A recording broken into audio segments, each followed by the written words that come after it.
There is a town, Sderot, and like 15 little towns around Sderot that are suffering every day from bombs, day and night, day and night.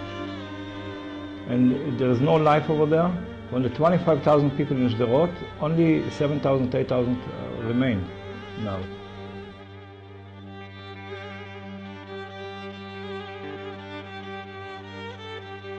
Because they cannot live this kind of life that every minute they hear the sirena and then the bombs.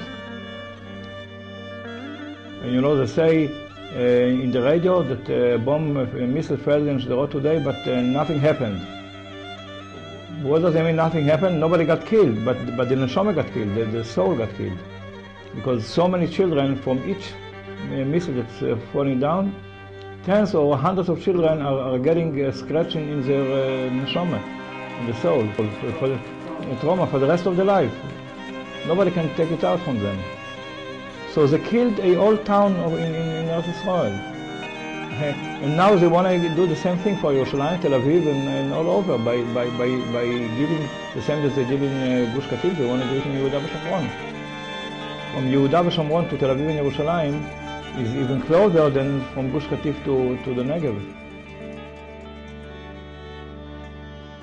And the missiles are coming to Ashkelon already from Gush Katif. So they must be crazy. There is nobody can understand how come normal people that got into the Prime Minister's office, so he must be something, not Shiga prison.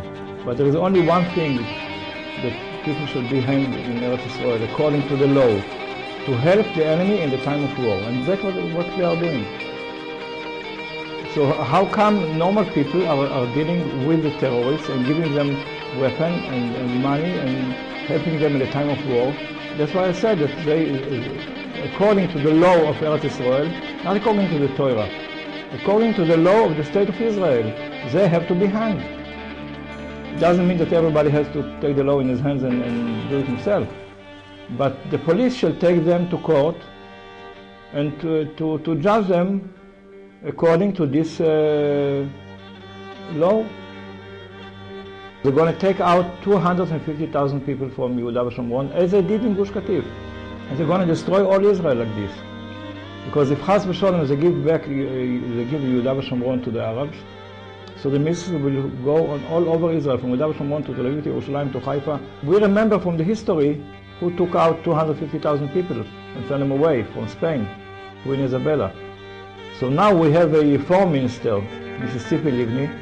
What we call her Isabella II, because she wants to take from Eretz Israel and to send out 250,000 people. They signed it with Mr. Bush. It has to be finished until the end of 2008.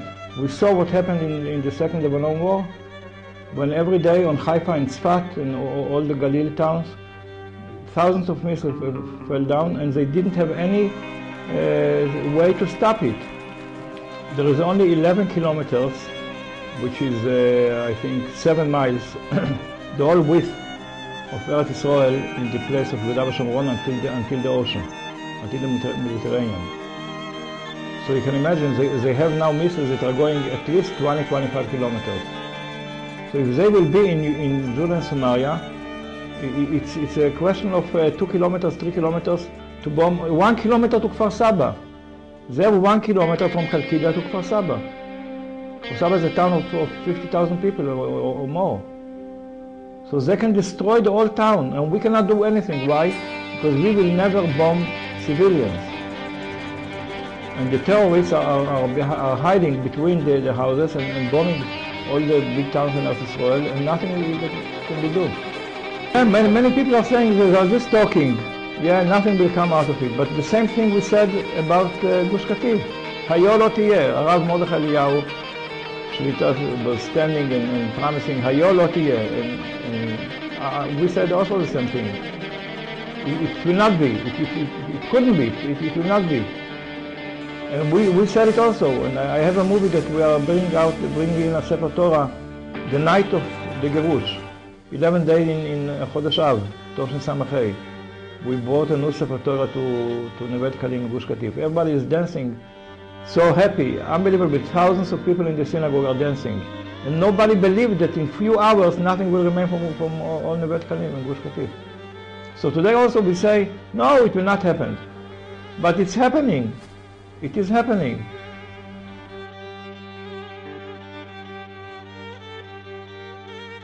They killed 1,800 families, killed. They don't have a life anymore. Hundreds of Gittin, separate families. Not working, and the only work is to fight your husband or your wife, unfortunately. And the children are going out from the schools and taking drugs, and they destroyed the life of 1,800 families. And there's nobody to talk to. He's sitting almost in his office, and it doesn't interest him at all. It's somebody that his father is an Nitzol Shoah that rescued from the Holocaust. And he said that his father told him, you know, in the Holocaust also, everybody will say it was in the orders of Hitler. So the same thing in Eretz Yisrael. They cannot say it's an order to destroy a synagogue and give it now to the Al-Qaeda. It can be an order, but this is an order that should not be fulfilled. You see, there are two kinds of people in Eretz Yisrael. Those that the missiles didn't come yet to their home, they are not interested in anything. They have to work, they have to bring money for the wife and the children. And they are just not interested at all. They say, we have a government, they should break their head. And the other side are those in Sderot that are suffering. And they are suffering so much that they don't have even this kind of mind to go fight. Because they don't have money, they don't have parnasa, and they are suffering from the bombs. And they say, you know what, they lost the ratzon, the will to live. And everybody knows, when we will go out from Jordan and Somalia, a day later, Hamas will take over all the towns, as it happened in Gaza. And when we give money to Abu Mazen, it goes to the Hamas. When we give him a weapon, it goes to the Hamas. If not today, tomorrow.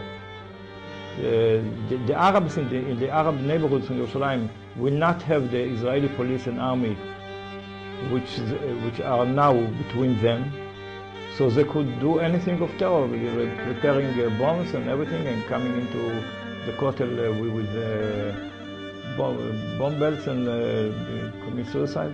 If you don't tell them exactly what you think about them, then they don't understand what their own situation is. Why did they now start a whole hua with what I said about that he has to be hanged? Because they heard the first time the truth. Until now, nobody told it to them. So now they say, oh, the situation is so, we got so far.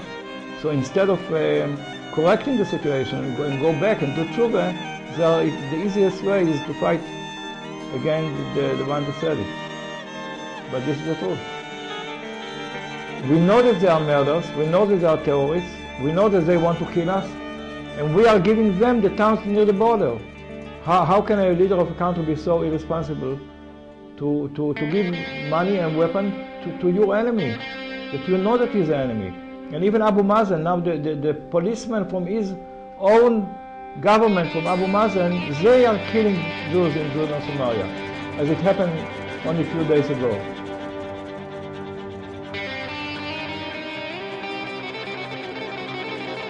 That's exactly what I'm asking, why everybody is silent.